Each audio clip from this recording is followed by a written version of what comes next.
The courtroom camera captured something that would haunt America forever. A 17-year-old killer sat slouched in his chair, rolling his eyes as Judge Judy read the charges against him. What happened in the next 17 minutes would become the most watched courtroom video in internet history, shared over 50 million times across every platform. But here's what nobody knew when those cameras started rolling. The boy's own mother was sitting in that courtroom, and she had made a decision that would destroy her son's arrogance forever and restore an entire nation's faith in justice. Before we dive into this incredible case, tell me in the comments where you're watching from. I love seeing where my viewers are around the world. And don't forget to hit that subscribe button so you never miss more unbelievable cases like this one. Now sit back, relax, and enjoy the video. Marcus Thompson thought he had it all figured out. At just 17, he'd already beaten the system twice. Juvenile court, plea bargains, sympathetic judges who saw a troubled youth instead of what he really was. A cold-blooded killer who had taken an innocent life and felt absolutely no remorse. He walked into Judge Judy's courtroom that Tuesday morning with the same smirk he'd worn through every legal proceeding. The same dead eyes that showed no empathy, no accountability, no respect for anyone or anything. What Marcus didn't know was that his mother, Patricia Thompson, had spent the previous sleepless night making the hardest decision any parent could ever make. She had called the district attorney's office. She had spoken to Judge Judy's producers, and she had done something that would change both their lives forever. But we'll get to that devastating moment that broke the internet and restored millions of people's faith in parental accountability. Judge Judy had seen thousands of cocky teenagers walk through her courtroom doors over 25 years. Kids who thought their age was a shield, who believed manipulation would work, who assumed they could charm or intimidate their way out of consequences. But she had never encountered anything quite like Marcus Thompson. Within 30 seconds of opening his mouth, he would commit an act of disrespect so shocking that even veteran court staff would later say they couldn't believe what they witnessed. The victim's family sat in the front row, still grieving, still seeking justice for their daughter who would never come home again.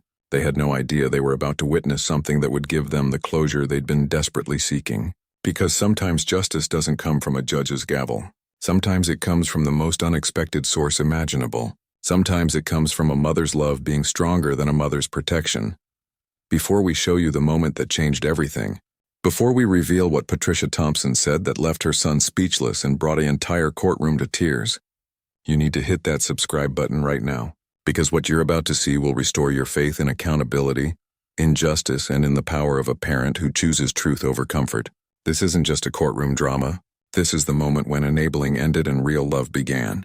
And trust me, you've never seen anything like what happens when Judge Judy and a grieving mother team up to deliver the reality check that America desperately needed to see.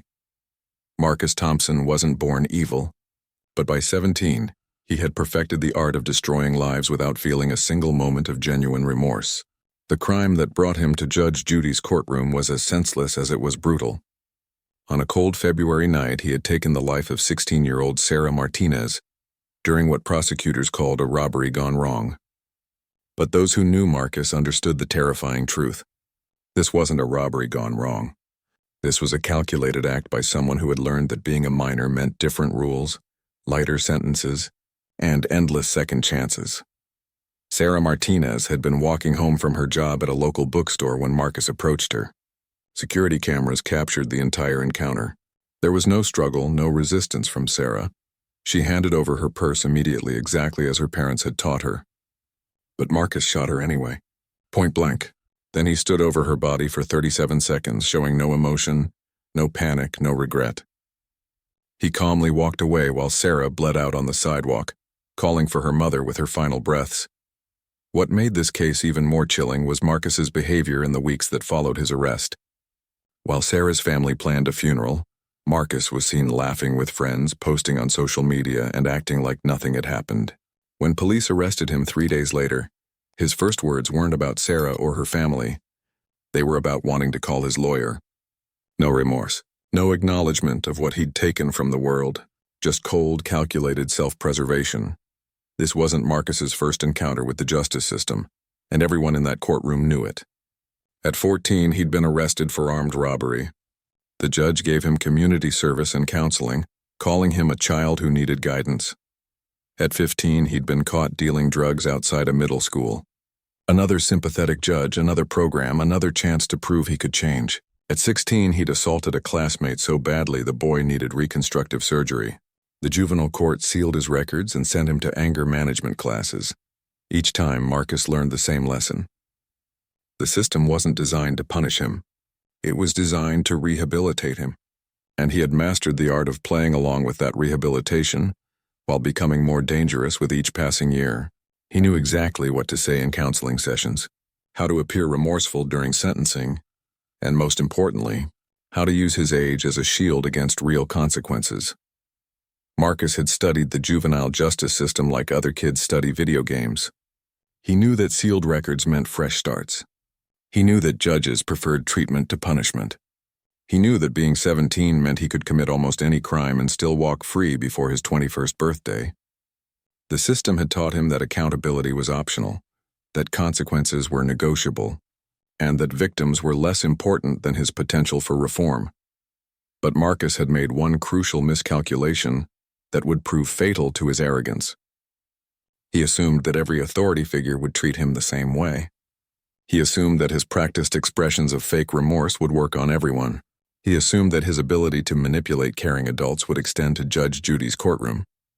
He had never encountered someone who didn't care about his age, his potential, or his sob story. Someone who only cared about truth, accountability, and justice. His confidence was so complete that he had actually bragged to other inmates about appearing on Judge Judy. He told them it would be easy, that daytime TV judges were just entertainers, that he'd probably become famous and maybe even make some money from the appearance.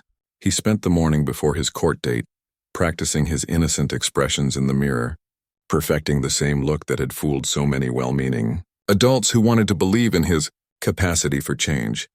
What Marcus didn't understand was that Judge Judy had dealt with thousands of Marcus Thompsons over her career. She had seen the pattern. The fake remorse followed by repeat offenses, the manipulation disguised as rehabilitation, the exploitation of a system designed to help troubled youth by predators who had learned to game that system. She knew exactly what Marcus was the moment he walked through her courtroom doors. Even more dangerous to his confidence was something Marcus couldn't see from the defendant's table. Sitting in the third row, dressed in black, was the one person who knew him better than anyone else in that courtroom. Patricia Thompson had given birth to Marcus, raised him, defended him through every arrest and every court appearance. She had been his biggest advocate, his strongest defender, his most reliable enabler. Until the night Sarah Martinez died.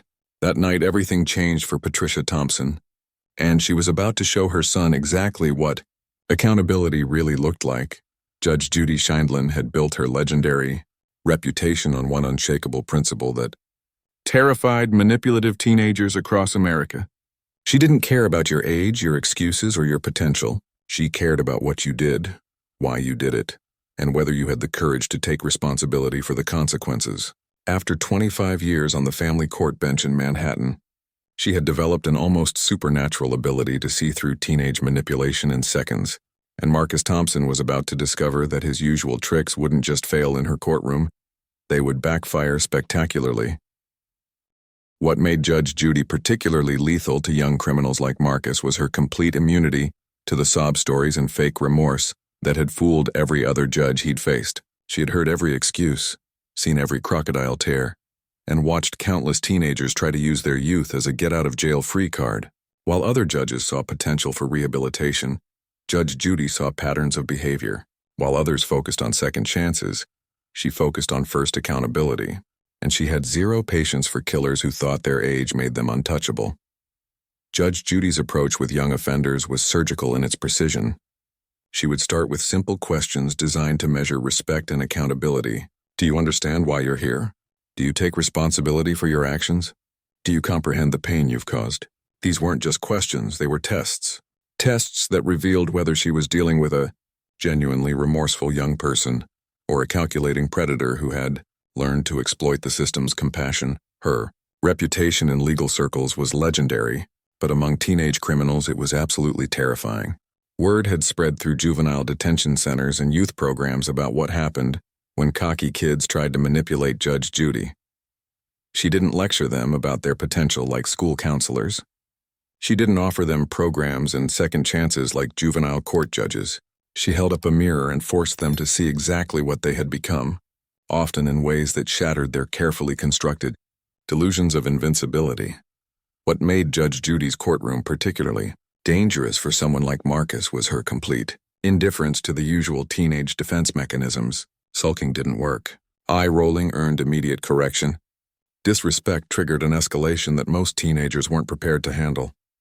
She treated 17-year-old killers exactly the same way she treated 40-year-old killers, with the same expectations for accountability and the same consequences for continued manipulation.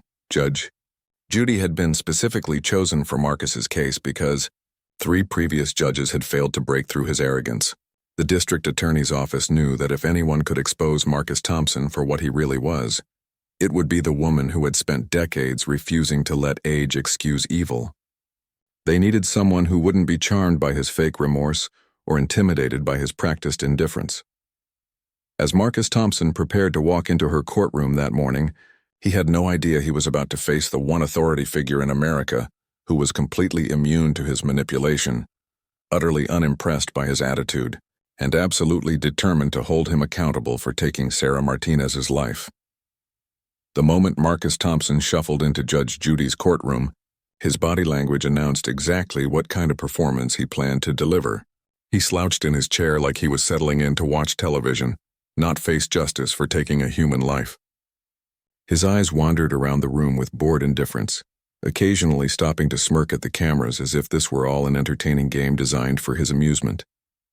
What Marcus didn't realize was that every gesture, every eye roll, every calculated display of disrespect was being catalogued by a judge who had seen this exact performance 1,000 times before. Judge Judy began with her standard opening, reading the charges with the gravity they deserved: murder in the second degree, armed robbery, destruction of a family, the taking of 16-year-old Sarah Martinez's life in cold blood. As she spoke Sarah's name, something remarkable happened in that courtroom. Everyone, the court staff, the gallery, even the cameramen, showed visible respect for the victim being remembered. Everyone except Marcus Thompson, who actually yawned during the reading of the charges that had destroyed the Martinez family forever. When Judge Judy asked her first question, the tone was professional but firm. "Mr. Thompson, do you understand the charges against you?" Marcus's response revealed everything wrong with his character in just 5 words. "Yeah, whatever, I guess so." Not "yes, Your Honor," not an acknowledgement of the seriousness of the moment. Just casual dismissal delivered with a shrug that suggested this entire proceeding was beneath his attention. Judge Judy's eyes narrowed slightly, recognizing immediately that she was dealing with a textbook sociopath who believed his age made him immune to real consequences. The questioning continued, and with each exchange, Marcus's disrespect became more brazen and more calculated. When asked if he understood the impact his actions had on Sarah's family, he responded with a theatrical sigh and said, "Look, lady, stuff happens, all right? People die every day."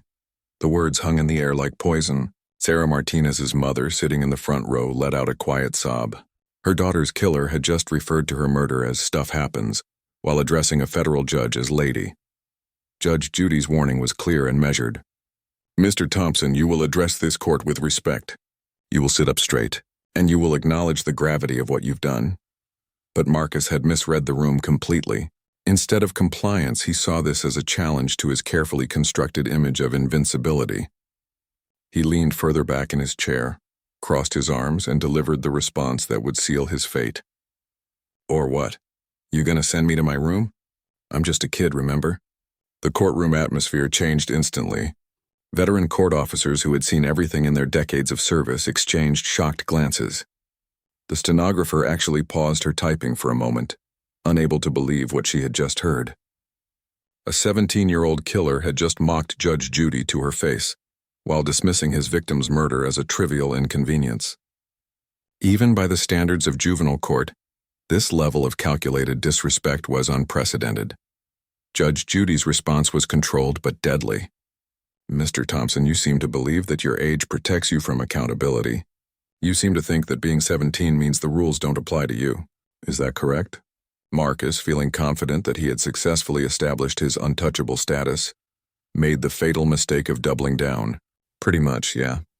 What's the worst that can happen? Juvie until I'm 21? Big deal. I'll be out living my life while you're still here judging people on TV. The silence that followed was deafening. Marcus had just confessed to viewing Sarah Martinez's murder as nothing more than a temporary inconvenience. He had openly mocked the justice system, disrespected a federal judge, and demonstrated complete sociopathic indifference to the pain he had caused. But what Marcus didn't notice was the movement in the gallery behind him. What he couldn't see was the woman in the third row who had been watching this entire exchange with growing horror and shame. Patricia Thompson had raised the boy sitting at that defendant's table, but she was watching a monster perform for the cameras. Every eye roll, every smirk, every calculated insult was a dagger through her heart. She had spent 17 years defending this child, making excuses for his behavior, enabling his belief that consequences were optional. But watching him mock Sarah Martinez's death while disrespecting Judge Judy had finally shown her the truth she had been avoiding for years. Her son wasn't a troubled teenager who needed more chances. He was a killer who felt no remorse, and her years of protection had helped create the monster now performing for America's cameras. Patricia Thompson rose slowly from her seat, her decision made. It was time to choose between enabling her son's evil and supporting justice for Sarah Martinez. Judge Judy had dealt with disrespectful teenagers for decades, but Marcus Thompson's performance was testing even her legendary patience. She was formulating her response to his latest insult when something unprecedented happened in her courtroom. A movement in the gallery caught her eye. A woman in a black dress was slowly rising from her seat in the third row, tears streaming down her face, her hands trembling with what looked like a mixture of grief and determination. Marcus was still basking in what he believed was his victory over the judicial system, completely unaware that his world was about to collapse. He was actually smiling at the cameras when Judge Judy's attention shifted to the standing woman. "Ma'am," Judge Judy said, her voice carrying a note of curiosity, "do you have something you'd like to say to this court?" The question hung in the air, and for the first time since entering the courtroom, Marcus turned around to see who had interrupted his performance. The smile died on his face instantly. The color drained from his cheeks. The cocky teenager who had been mocking a federal judge seconds earlier suddenly looked like exactly what he was. A 17-year-old boy who had just realized his biggest supporter was about to become his harshest critic. "Mom?" he whispered, the word barely audible but picked up by the courtroom microphones. "Mom, what are you doing here?" Patricia Thompson walked down the aisle with measured steps, each footfall echoing through the silent courtroom like a countdown to Judgment Day.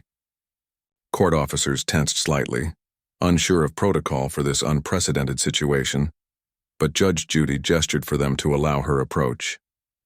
Every person in that courtroom understood they were witnessing something extraordinary. A mother was about to choose justice over protection, truth over enabling, accountability over unconditional support. When Patricia reached the front of the courtroom, she turned to face Judge Judy first, her voice steady despite the tears. "Your Honor, I am Patricia Thompson. I am this defendant's mother, and I need permission to address this court about my son's behavior." Judge Judy nodded solemnly, recognizing that whatever was about to happen would be more powerful than any sentence she could deliver. Marcus sat frozen, his earlier arrogance completely evaporated. For the first time in years, he looked genuinely afraid. The one person who had always stood by him, always made excuses for him, always protected him from consequences, was standing in a federal courtroom, asking permission to testify against him. The boy who thought he was untouchable was about to learn what accountability really meant. Patricia Thompson's voice cut through the courtroom's silence like a blade through Marcus's arrogance.